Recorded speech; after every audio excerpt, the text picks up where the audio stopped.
Qamar Cheema, and viewers. Today I have a new guest at my show. He's Mr. Johan Chaco. He just wrote an article in the National about the Indian space program. And before explaining about that, I just want to introduce Mr. Johan Chaco, as he's a PhD student in politics at the University of London. He recently contributed an article in a book, Pakistan's Political Parties, which was published by the Jordan University. He continuously write for the National, and he's one of those persons whom you can read to understand South Asian politics, and particularly if you really want to understand the religious parties in Pakistan, and you want to understand the someone who is abroad but who completely understand Pakistan's religious landscape as well. So thank you, Johan, for your time for this show. Thank you very much. It's a pleasure to be on, Qamar. I've admired your show for a while, and I'm glad to accept the opportunity to be on. And this is I know that this is a long way off from religious politics, but to be honest, space is the other passion, and it's something that I followed very, very closely, both at the global level, but also at the South Asian level. And this was, I decided to take the opportunity to bring my two passions together. Okay, that's great. So you wrote this article in the National that India wants to set a new standard for the space program. So you also spoke about that Prime Minister Narendra Modi has an ambitions, and he has tough competition, and obviously looking at India's 75th Independence Day, they are celebrating it, and the special tasks have been given to the Indian Space Research Organization as well. So, Johan, how do you see Prime Minister Modi in this space program race, and where do you see India in this, and what kind of, from which lens have you seen India and Prime Minister Modi, that how Indian space program is going, and what are the challenges and opportunities for India in it? Yeah, I think obviously space exploration is something that has enormous practical value. So much of our life already comes via space. We just don't realize it. Telephone calls are bounced through satellites. The weather reports that we look at are put together with the help of weather satellites. Things like GPS, help us tell our location. So, there's a lot of practical applications of space, but human space flight is something different. Human space flight is not yet, in the future, it may be a practical matter, with commercial value, with military value. But at the moment, this is something that fundamentally has emotional value. It tends to be about things like pride. It tends to be about things like hope and excitement. So when any country, not just India, whether it's America, the Soviets in the old days, China, when they did make a big commitment to human space flight, it is ultimately a political commitment, and it is a signal to their own population of showing what the country is capable of. And it's a signal to the world, again, showing what they believe the country is capable of. So there's this feeling that, and how you think about the future has a lot to do with how you think about the past. In India's case, there is this feeling that, there's just like with China, there's a deep sense of wonder about how did a civilization as great as we are and were end up being colonized. And one of the answers is because we fell behind in science and technology. So there's this deep desire to catch up and demonstrate world-class levels of capability, right? And nothing signals that more than space. So I think that is a big part of, Prime Minister Modi, and I think the BJP in general have, a lot of their messaging is about the new India. And I don't think that there's anything there's no stronger signal about the arrival of this new India than putting a man in space. And in doing so, being only the fourth country in the world after the United States, the Soviet Union, and China. So, four may not be as impressive as 1, 2, or 3, but it still would mean a lot to the Indian public, and would mean a lot, and it would still be an impressive achievement as far as the rest of the world is concerned. So, do you think that India is going to go for an independent space program, or do you think that India is going to, if they are trying to be the space power, so or they will just join with the West, or do you think that this is just the government-led affair, or for the commercial purposes or the private sector? How India envisions that, or sometimes. When we studied that some countries are getting nuclear weapons, there used to be that either they're getting for real security threats, or they're getting for the prestige. So why India is into it? This is the government, commercial, private, and then is capacity to do it independently, or it will partner with the West for this? Qamar, you've gone straight to the most important questions. So I think the official answer to the question, it would be that India hasn't yet decided. It has a humans in space flight policy, which has been drafted and which is under review. India's history with these kind of big policy reviews is that that final step of approval can be very slow, because even though the bureaucracy can develop options and develop a roadmap, political decision making is often a different matter, because they have other concerns, and they have different timeframes. But the draft the draft space policy does offer some insights, as do the writings of former senior ISRO figures. I would say that I'll start with the question of independent versus collaborative. The truth is that all space programs are collaborative. NASA wants collaboration. Even the Chinese, they appear to be going on their own, but the fact is that they would very much like to be collaborating. It's just that the US passed a law in 2011 that actually legally prevents NASA from collaborating with China. And in fact, as China is building its space station, it's just like the Soviets before that, is instituting a program where astronauts from other countries will be able to fly, to be included on, as part of the crew on Chinese launches and spend time on the Chinese space station. It appears that, for example, Pakistan is lined up to participate.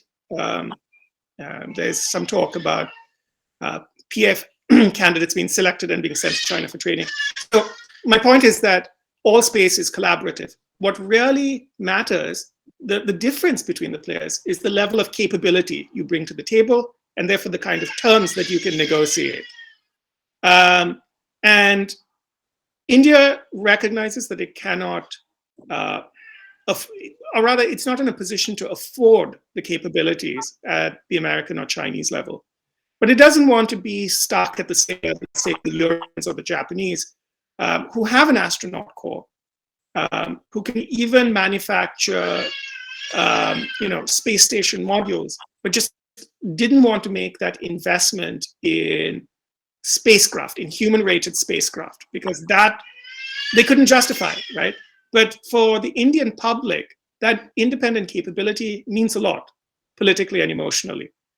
The other thing, but however, once they demonstrate that capability, it will enable India to participate in international missions at a higher level, because it's bringing more to the table.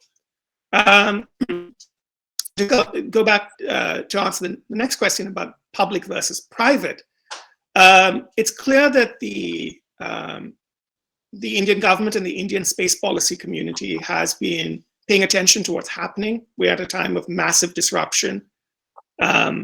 it used to be in the West that the lead players were the big defense contractors, companies like Lockheed Martin or Boeing, right?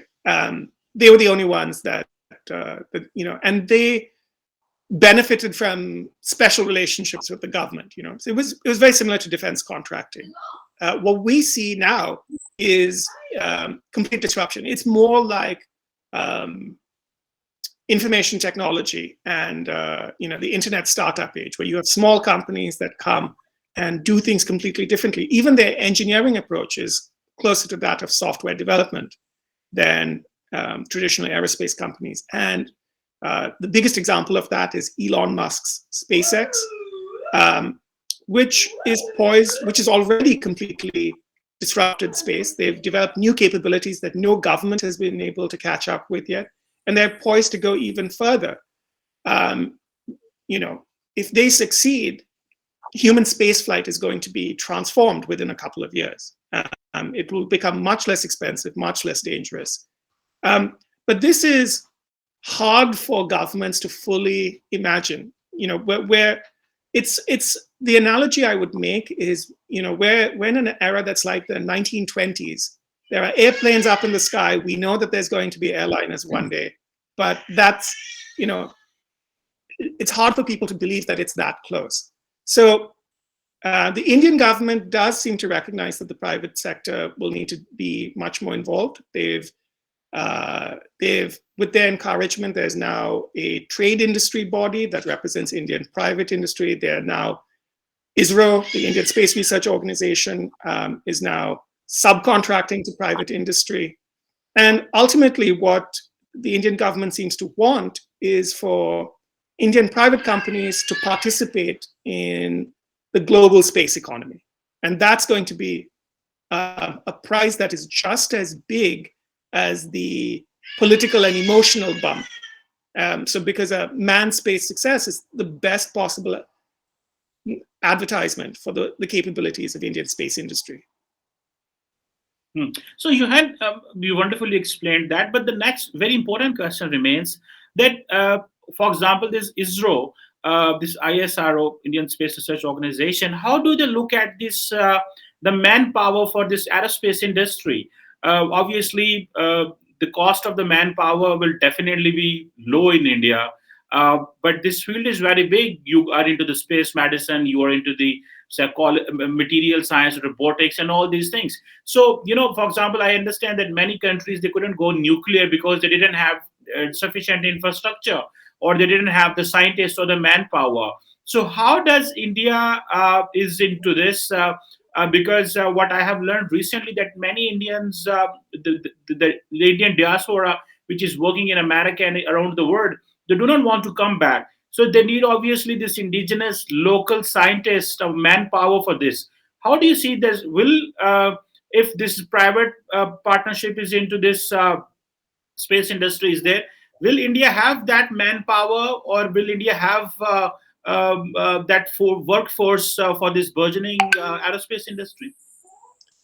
Yeah, I mean, I think one thing is clear is that there's no shortage of engineering talent and world-class engineering talent in India. They've built the infrastructure in terms of universities, such as the IIT system, as well as a host of both public and private institutions. So, whether it comes to aerospace engineering or the software engineering side, which is increasingly important in space exploration, there's, it's exactly the same factors that make India highly competitive as part of the global information technology economy, right? Is that you have highly skilled, low-cost workforce and a relatively business-friendly environment. So you can see that India, I would say that, when it comes to this, actually, it's really Indian business that's going to be the driver more than ISRO. And in fact, it's going to be interesting to see how ISRO and the business community manage their relationship, because in the past, ISRO is used to being the be all and end all of space, with some input from the scientific community. But I think Prime Minister Modi's vision, which you see with things like Make in India, which you see with sectors like aviation and the defense industry, is one which is much more business focused. So this is going to be, I think, a cultural change for space in India. Okay, Johan, my last question with you is that obviously India does have an ambition. Obviously, countries must have an ambitions, but India is not just an economy like Great Britain or America or Chinese, and they have many other challenges which with the Americans or the Europeans they don't have. Yeah. India has a big population. They have a big economy. They have a $3 trillion GDP, but that does not mean that the people are having everyone is having food on the table. And obviously we recently saw what happened with this COVID crisis. The government didn't have this health coverage, although the people died in America, and we all understand that. But do you really think that a country like India should invest into this kind of a field, or do you believe that the time have changed? Now the nations need to go for adventures. They need to invest in everything. They should be part of everything. And other than just being, and this is necessary for raising the morale of the country. So my question here is that with these financial problems, with rising population, its economy is not as developed as like the Western countries who can afford to invest on such kind of fields. How will India cope up with this? Because not every Indian will go for or will need such kind of technology.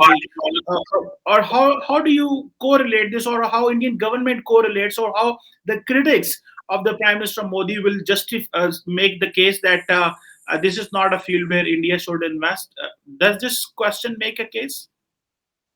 Yeah, so I think that this is a point of view that makes more sense outside India than inside it. The space program is incredibly popular, and I think you could make a comparison even to, for example, Russia and the Soviet Union.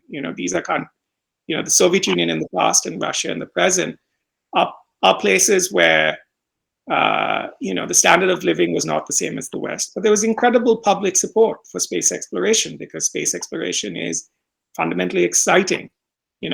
Just as a human being, forget as a citizen or a nationalist, right? It's exciting as a human being. And then once the question of national pride comes in, then it's even more powerful. And the Indian government understands that there's this very broad consensus. Now the levels of spending are still quite modest. Israel's budget is 1/12 of that of the United States, of NASA. Now, the manned space program is ambitious, so there have been increases. Its budget has gone up by 50%, which is still, even that 50% is only 25% of what Israel has asked for. So it's clear that the government is being very frugal, and they're not going to spend more than they think they can afford. And the other thing is that they're using, I think ultimately they plan to use this also as an advertisement for Indian industry. When you think about, for example, NASA's achievements, the spin-offs, and the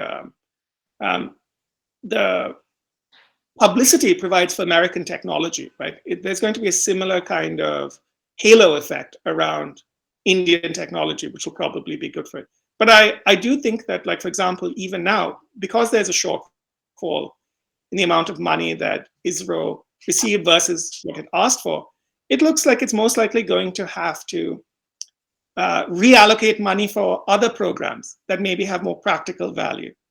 Israel's founding mission, when it was created, was to provide practical solutions to people, the kind of things I talked about, like remote sensing communications. And so I think there's going to be some real budgetary pressure where some of those practical applications may suffer in order to continue funding these higher profile manned space efforts. Okay, let's see. Obviously, one should really appreciate if the Indian government and Indian people really want to work on this, and especially the developing countries must do invest in this. And obviously, this is raising the stature of Indian Prime Minister that is taking the Indians to the space. But anyhow, thank you very much, Johan Chako, for your time and for elaborating us and making us understand that how Indian space program is all about. And viewers, I would just request you to go to the national news and do read Johan's article on India wants to set a new standard for space program. This is an excellent read. Thank you very much, Johan. Thank you. I'll see you later. Sure.